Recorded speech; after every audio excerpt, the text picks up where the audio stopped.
usapan po natin isang bagay na hindi ko pa talaga nagkakaroon ng pagkakataon na pag-usapan. Ito po yung tubig ni Dean Chase.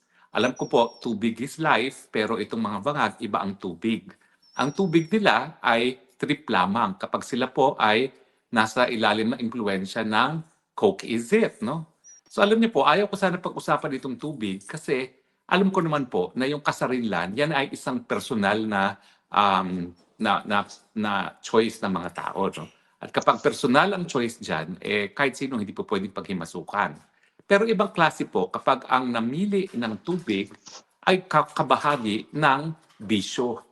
Iba po yan. Kumbaga, iba yung mga ang kasarinlan ay talagang gusto nila yung parehong kasarinlan, no? Pero iba yung ginagawa lang yung tubig dahil sila ay nasa impluensya ng droga. Tripping ba, kumbaga. At mukhang ganyan naman yung problema ng mga bangag sa ating bayan, no? Na hindi ito talaga kasarinlan, kung hindi ito talaga ay kabahagi ng bisyo. Habang sila'y high sa Coke is it, kung ano-ano mga ginagawa nila at binababoy nga nila yung kanilang mga sarili. No? Hindi ko po sinasabi na pagbababoy ang pagsarili kapag ikaw ay pumili ng kaparehong kasarinlan. Kaya nga po ayaw ko sanang i-discuss ito dahil karapatan ng lahat ng mamamayan po yun, piliin kung sino ang kanilang mamahalin, kung sino ang kanilang sisipingan. No? Pero kapag ang ginagawa naman ay ito'y kabahagi lamang ng bisyo, parang nakakadiri kasi parang binabaliwala mo yung mga relasyon. Alam niyo yon? Kasi importante kasi na respetuhin natin, lalong-lalo na yung mga LGBTQ dahil karapatan nila piliin kung sino talaga yung mamahalin nila, kung sino talaga yung gusto nilang kasiping. No? Pero pag binababoy naman, dahil ito ay kabahagi nga ng bisyo, parang hindi karapat-dapat. Okay? Now, ano pa ko ang nakakabahala dito sa tubig na ito? Well, ang nakakabahala pa sa tubig ay yung binabayad na 40,000 at 17,000. Saan naman kukunin niya mga pinagbabayad na yan? Well, syempre sabihin na natin marami ng pera ang mga bangag, pero hindi ba yung pera na binibigay nila sa mga tubig nila ay posibleng nanggaling rin yan sa kaban ng bayan. Saan pa kukunin yan? 17,000 at 40,000 sa isang gabi. At ilang beses silang nagbibisyo ng ganito. Alam niyo, kung talagang yung gawain ito ay kabahagi ng buhay nila, hindi ako mag-o-object. Pero ito talaga, alam niyo yung sa English, may tinatawag na hedonist. Yung parang dahil gusto lang talaga nila na gawin yun, no? Dahil hindi kabahagi ng buhay nila, kung hindi, it's part of excesses of life. Kasi talagang parang wala na sila magawa sa mga buhay nila kung ano-ano nang ginagawa nila. Well, sa akin po, bilang isang mamamayang Pilipino, ang pakialam ko dyan is kung kaya mong gumasta ng 57,000 sa isang gabi ng tubig, dahil ikaw nga ay nagbibisyo, no, at kinakailangan mong mag-high at kung ano ginagawa mo kung ikaw ay high, saan mo kinukuha yung ganyang kalaking pera? Yung 47,000 naman yan ay dollars. No? Magkano lang bang sweldo ng isang presidente? Hindi naman po pwede na nanggaling yan sa sweldo. Sabihin na natin, maraming pera mga Marcoses. Hindi ba? Kinikilala naman ng mga Marcoses na talagang isa sa pinakakurapot na pamilya sa buong daigdig. Nasa Guinness Book of World Records nga sila eh. O di ba? So, ang sa akin, hindi tama na ang isang namumuno ay unang-una nagtatapon ng pera na pinagdududahan na galing talaga sa kabanon ng bayan. O di ba ito sa flood control, ang sinasabi nga 100 billion ang naging insertion ng bangag at itong 25% ay personal na-deliver ni Zaldico. Hindi naman po pwedeng baliwalain yung sinabi ni Zaldico. Kaya pala, kaya nila magtapon ng 57,000 US dollars sa isang gabi. Magkano ba yung 57,000 dollars? That's 5, 10, 15, 20, 25. At least 300,000. Tama ba? 300 ba o 3 million? Andali Ang 100,000 ay 5 million. Ang 57,000 ay yun nga, mahigit kumulang mga 3 million. Biro mo isang gabi itatapon dahil lamang sa bisyo. Hindi ko maintindihan bakit ganyan. At gano'ng kadalas nila ito ginagawa? Parang ang pagkakaintindi ko, parang ito'y kabahagi ng kanilang buhay. So bakit ganyan? Yan ba talagang gusto nating mamuno? At yan ba talaga ang namumuno na bibigay solusyon sa ating mga problema? At tapos ngayong naisa publiko neto dahil nagsalita na nga yung mga binayaran nilang inumin na tubig, nais pa nilang bawiin yung ebidensya at ito nga yung napabalita na yung locker ni Mr. Tubig at saka ni Dean Chase ay binuksan na sa pilitan at kinuha nga yung mga videos. No? Buti na lang, meron pang kopya siyempre si Dean Chase. At sino ba naman ang hindi gagawa ng kopya ng mga ganyan? No? At sigurado naman po na hindi lang interest nila na makuha mga video, baka meron na rin banta sa mga buhay ni Dean Chase at ni Tubig. Dahil siyempre, ang ayaw nila ay ebidensya sa kanilang mga, tawagin na lang nating mga pagmamalabis sa buhay. Kasi hindi naman yan kabahagi talaga ng kanilang kasarinlan. Kundi pagmamalabis lang yan na ginagawa nila kasi wala silang magawa sa kanilang mga buhay.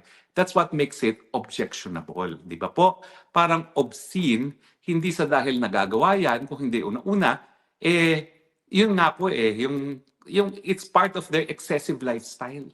Kung sila ay talagang napakadami ng nanakaw na pera, bakit naman nila pinapangalandakan pa na kaya nila magtapon ng $57,000 na US dollars sa isang gabi ng gawaing baboy, no? Hindi ko po sinasabi na yung ganyang option ay baboy, pero nagiging baboy po yan kasi nga kabahagi siya ng pagmamalabis at kabahagi siya ng bisyo. Kasi habang ginagawa nila yan, ay sila ay kumukuha nga na pinagbabawal na droga. So hindi po normal yan Kung meron sanang pag-ibig, kung meron talagang natural na kasarinlan, hindi natin yan papakialaman. At ito nga ang dahilan kung bakit napakatagal na hindi ko siya ginawang topic dito sa Spokes Hour.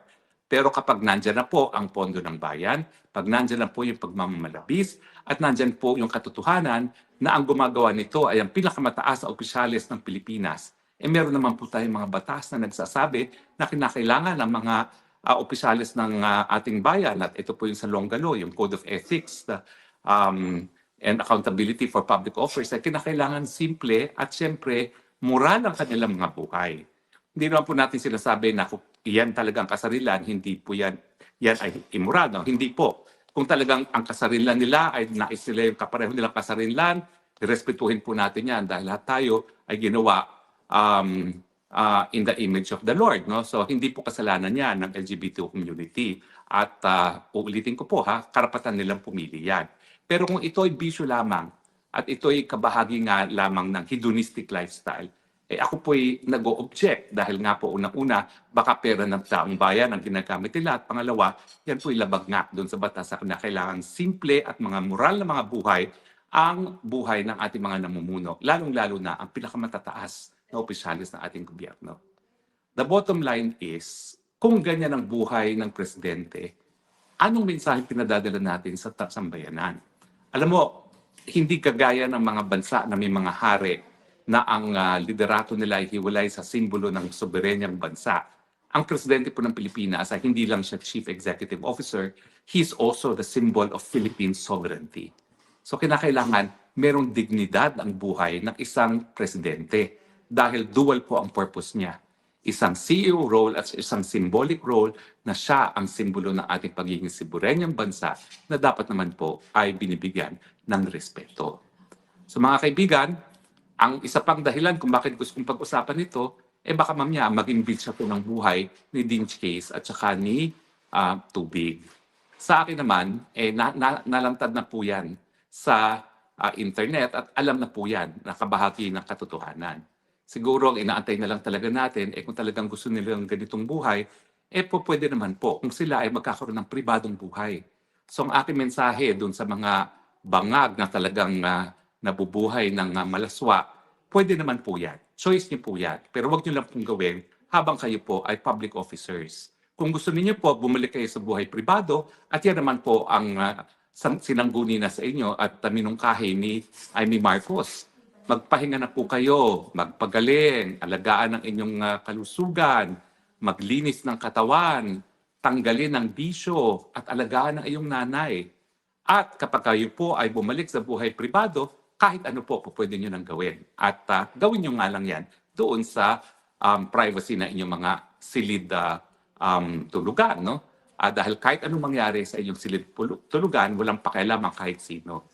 So sana lang po, ayun nga po, kayo ay maging pribadong individual at pwede naman po yan, mag-resign na kayo, gawin nyo na lahat ng gusto niyo, singhutin nyo na lahat ng gusto niyo, kunin nyo lahat ng tubig na gusto niyo, at wala nang makikialam sa inyo. Pero habang kayo po ay nasa opisina at kayo po ay nag-occupy ng pinakamataas na opisyal na posisyon sa gobyerno, kinakailangan magsilbi naman po kayong simbolo ng ating bansa at kinakailangan bigyan ng dignidad ang ating bansa. Di ba po? Agree ba ho kayo o disagree? Titignan po natin kung sino mga nagkokomento. Dati po, hindi natin na nababasa. Ito po, ha? Si Bobishin Friends, Kadiri ka Banangag. Tapos si Joanna Aragon, thank you po, attorney, sa lahat ng mga sakripisyo. Tapos, sino pa ba? Si Numbrodo 87, naku, fake news po yung nahuli ako, no? Di ba? Ilang beses na lang sinasabing nahuhuli ako, hindi naman. Si Bobin and Friends, kaya hindi siya bet ni Trump, hindi siya respectable. Okay, tama naman yun, no? Well, ewan po natin kung ano talaga magiging desisyon ni Trump pagdating kay Bangag. Sana nga po ay ako po itutol doon sa nangyari kay Maduro. No? Alam niyo naman po yan ay paglabag doon sa pagbabawas sa gamit ng dahas at paglabag doon sa pagiging soberenya ng Venezuela. Pero sana nga po, kung seryoso ang Trump na ayaw niya sa mga bangag, ayan po, malinaw na malinaw, no? Na ang ating namumuno ngayon ay bangag at ang testigo ay walang iba kundi ang kanyang kapatid. Baliwala na yung mga sinasabi ni Tatay Digong, baliwala na sinasabi ni Agent Morales, baliwala na sinasabi ni Cathy Binag, dahil hindi naman po magsisinungaling ang isang kapatid. At kung ang problema ay talagang drugs, talagang dapat naman isunod na siguro itong bangag na namumuno ng Pilipinas. Ang sa ganon, tayo naman po ay magkaroon ng isang pinuno na nasa tamang pag-iisip at yan nga po ay sa pagkatao ni Inday Sara Duterte. Anyway, kaya lang po ako nag-contribute dito sa diskusyon nito dahil una-una, nababahala po ako ngayon para sa buhay ni Nadine Chase at ni Tubig. Wag naman po sana na palibasa siniwalat nilang katotohanan sa malaswang mga bisyo ng mga namumuno sa ating bayan, baka maging dahilan pa ito para mabawi ang kanilang mga buhay. Wag naman po. No? Sana po protektahan ng publiko itong mga taong nagsisiwalat ng katotohanan dahil tayo naman po, pag nalaman natin ang katotohanan, alam na natin kung sinong karapat dapat na suportahan at ngayon po, doon pa lang sa katotohanan na bangag na ang ating namumuno sa ating bayan, ay sapat-sapat na dahilan na yan para sisantihin sa opisina.